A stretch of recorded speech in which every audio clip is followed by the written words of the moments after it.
Hey guys, what's going on? Basin here, and welcome to another video here on the channel. This time we're going to be talking about Ghost of Tsushima Director's Cut. Not just the regular Ghost of Tsushima, the Director's Cut in particular, because there's more stuff that was added to the game in that update slash DLC, whatever it's called. So that's what we're going to be talking about here. So if you haven't played it yet, I'm not going to spoil anything. It's just more of a general overview and what do I think about it. It's just kind of a non-spoilery ramble review. I will be talking a little bit about Ghost of Tsushima and a little bit about how I feel about that, not necessarily how much I feel about the DLC. So if you haven't played Ghost of Tsushima, go play it, because it's a great game, and I'll talk more about why I love it in a few minutes. But first, I want to apologize. It's been a long time. I mean a week. I haven't uploaded anything.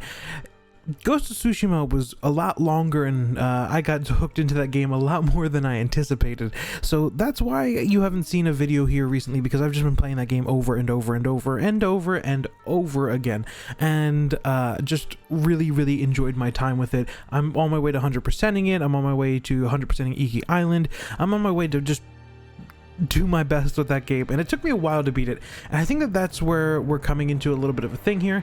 Uploads were every Wednesday and Sunday. I think we're gonna try and aim for at least one upload a week on Wednesdays now, because I want to hit these bigger games too. I want to hit like big releases in the future, and that's going to take me a while to like not 100%, but like understand everything that's in the game. Like, this was the first huge test of that, and it took a while for me to like beat that game. So I think from this point moving forward, we're going to be uploading every Wednesday. From this point on, there won't be one this Wednesday. I'm trying to get this up on Monday, and it should be up on Monday at some point. So nothing this Wednesday. Will be here next Wednesday with some more stuff on the channel, more ramble reviews and things like that. Anyway, let us get into Ghost of Tsushima Director's Cut. First off, we're going to talk a little bit about Iki Island, just to get that out of the way, because Ghost of Tsushima itself I want to talk a lot about and why I love that game so much. Iki Island, new, exciting, definitely has a different feel than the base game. If you've played the base game, it really has this mystical almost element, and on my mind right now is Shang-Chi from Marvel, because I just watched it yesterday.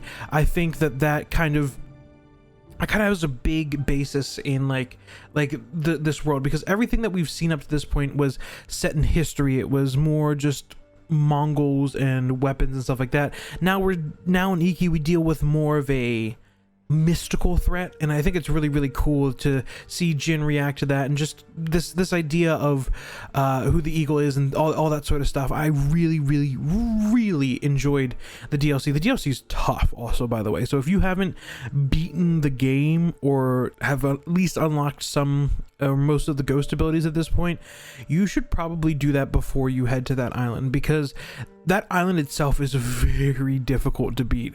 I had trouble with it, and I've played the game before, before I even upgraded to the PS5 edition. So keep that in mind as you go and play. If you're new, I would recommend beating the base game and then going there. If you've played the base game like me, I went there and I still struggled a little bit. I'm pretty good. I feel like I'm pretty good at Ghost of Tsushima, and it was a little difficult. It was just a tiny bit difficult for me. Not like overly difficult. It took a few attempts to do some things, but that's about it. I just want to throw that out there. But I really enjoyed the DLC. I really enjoyed the new areas, the look of the new areas, and just all the new things that get introduced with this DLC. I think they did a great job. And if you already have the base game, it's like there's like a $10-15 upgrade for it, and I would absolutely recommend getting that if you have a PS5 at this point like I do. So now we're going to talk about the base game of Ghost of Tsushima and how much I freaking love this story so much. The game does such a great job of setting up Jin and Lord Shimura and the Khan and the Mongols. They said it's just such a good job. They do such a good job of setting up the way that this looks, or not looks, the way that the world is, and what does it mean to be a samurai. And I think that is where it where the game really sets its focus on. Like, yes, we have the Khan, who is like, oh, big threat, like big bad guy, and I think they did a really interesting thing with Khan in particular, is that they made him this overarching threat, and they kind of sympathized with him a little bit, like the idea of like him wanting to help his soldiers and stuff like that and whatever. But I think they did a good job of just making him the bad guy. Like it's just that's it. Like, you know that there's that big threat that you're going to go at the end of the game and you're going to beat the Khan. Like that's literally all it is. And I think that it allows the game to breathe and tell the story that it wants within that. Like, of course, you have like the threat of him and everything like that, but you give time for these characters to breathe and the characters to tell their own story before we get to that. Because you know that there's that looming threat. There's that huge threat that's there. But seeing Jin and Lord Shimura and Yuna and all these different sorts of people tell their stories within this big overarching thing, I think is something that this game should be applauded for. I really like the side stories too, like Sensei Ishikawa and Lady Masako and just the sake seller and everything like that. I think they did such a good job telling these side stories alongside the main story arc, the quote-unquote main story arc, because you get to meet all these characters in the main story arc anyway, but these side stories have their own little thing. Oh, I should also mention Norio, great character. I love Norio as well, even though Norio's like kind of like a quote-unquote side character. Like, you really don't have you don't have too many main missions with Norio. It's just kind of like, oh, he's here, whatever. But his side story, I think, is one of my favorite, if not the best in the game, at least to me. But yeah, there's so many things in this game that make you feel emotions, and you might say, yeah, Basin, like, I understand, like, games do that for me, but I think this game does something truly amazing with taking your expectations, meeting them, but also not at the same time, but not in a negative way. Like, they twist the expectations that you have and make it even better, because there's like, oh, you know that this thing's probably gonna happen, like, oh, whatever, but then that happens and you're like, okay, that didn't hit the way it did, and then they hit you with something afterwards that has an even bigger impact than that moment, because it's so interesting to think, like, the big moment that was supposed to be this moment of like sadness and sorrow, it's like, yeah, it was sad, like I felt really bad about it, and then they just hit you with another thing afterwards that just, I personally just was like, oh, I was shooken up. I was like, why did you do this, devs? Why did you make this moment happen? And if you've played the game, you know exactly what I'm talking about. I'm talking about the end of the second act into the third act, when that thing happens. I cried. I literally, I can't tell you how much I cried when I was when I played the game for the first. I cried again the second time I played it, but the first time when that happened, I just was like, oh my gosh, I can't. I don't know why this hit me so hard. And I think it had to do with something at the beginning of the game, but this is not spoiling. I'm not trying to spoil anything, so we got to move on from this, because I know if I sit here, I'm going to mention something and I'm going to spoil something. So we're going to keep moving on from that. Also, I want to say the world exploration in this game is one of, if not the best, that I've played in recent memory. Like the question mark system, which is like, yeah, it's prevalent like Assassin's Creed and stuff like that, but this had a really interesting way to do it, and I'm just super excited to see where Sucker Punch goes from here, because the question marks, the Nori dens, the what else is there? There's the hot tubs, there's the haikus. The haikus are so fun.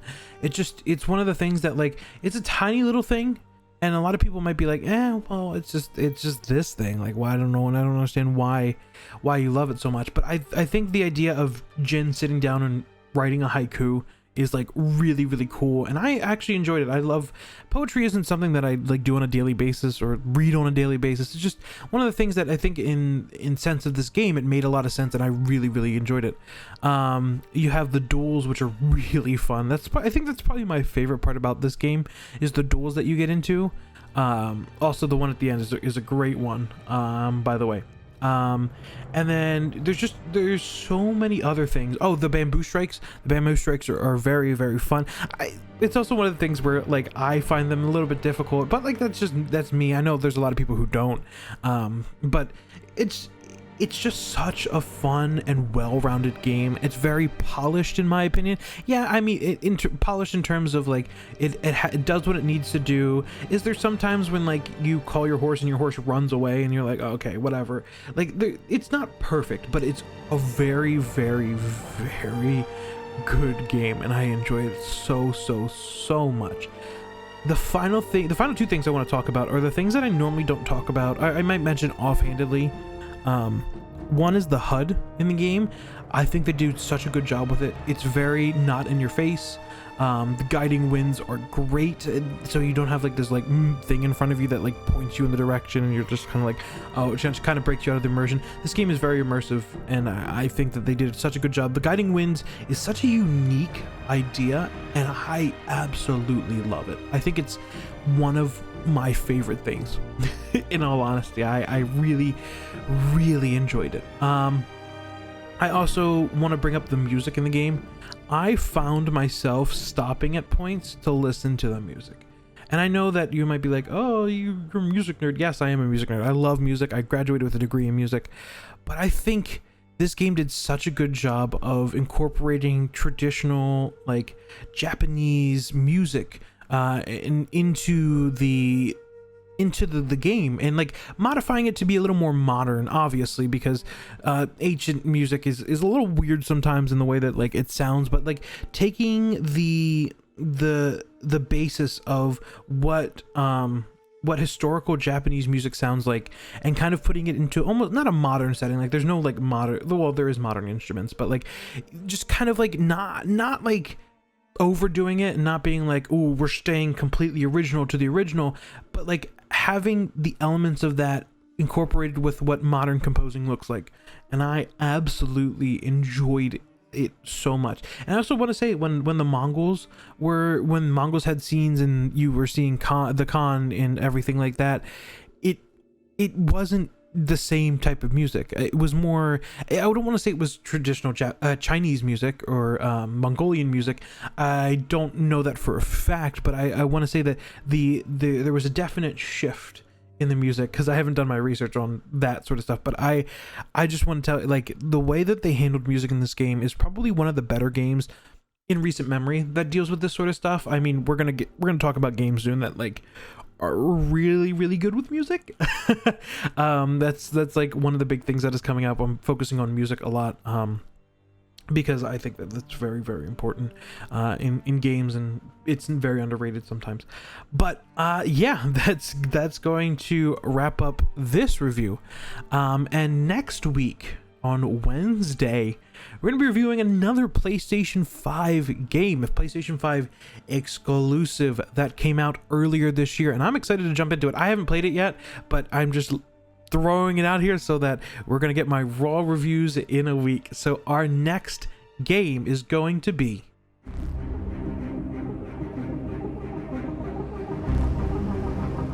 that's right, everybody, it is Ratchet and Clank Rift Apart. I'm so excited to get into this game. I loved Ratchet and Clank, the 2016 movie game version, whatever it is.